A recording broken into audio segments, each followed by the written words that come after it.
umupira mwiza n'ubundi wari uvuye kwa Dawuda Yusufu atanga passe hagati y'abakinyi ba AS Kigali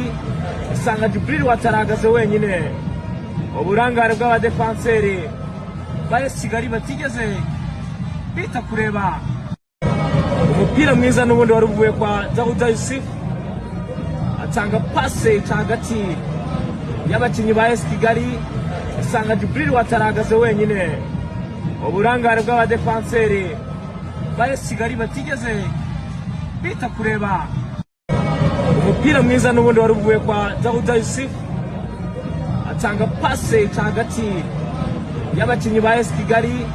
usanga Djibril wataragaze wenyine uburangare bw'abadefenseri ba AS Kigali batigeze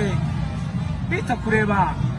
yabivuze Oze araza awusanganira kuri primary poto arakuruwaza agapira kuri Gentle DP agashyira kuri deuxième poto araryama Yunusu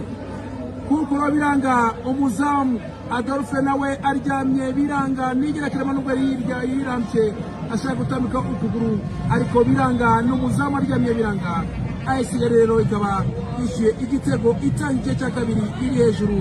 yabivuze Oze araza awusanganira kuri primary poto arakuruwaza agapira kuri Gentle DP agashyira kuri deuxième poto araryama Yunusu kuko biranga umuzamu Adolphe nawe aryamye biranga nigira kirema nubwo yiramye ashaka gutambika ukuguru ariko biranga n'umuzamu aryamye biranga AS rero ikaba yishyuye igitego itangiye cya kabiri iri hejuru yabivuze Oze araza awusanganira kuri primary poto arakuruwaza agapira kuri Gentle DP agashyira kuri deuxième poto araryama Yunusu kuko biranga umuzamu Adolphe nawe aryamye biranga nigira kirema nubwo yiramye ashaka gutambika ukuguru ariko biranga n'umuzamu aryamye biranga AS rero ikaba yishyuye igitego itangiye cya kabiri iri hejuru kuri deuxième poto defenseur yagaze na Pacifique wenyine hariya umupira atawushyira kuri deuxième poto EPR bibiri AS Kigali kimwe yamukandagira imbere cyane n'ibitego kuri deuxième poto defenseur yagaze na Pacifique wenyine hariya umupira atawushyira kuri deuxième poto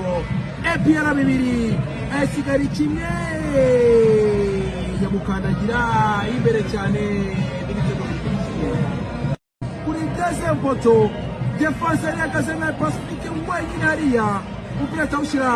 kuri deuxième poto EPR bibiri AS Kigali kimwe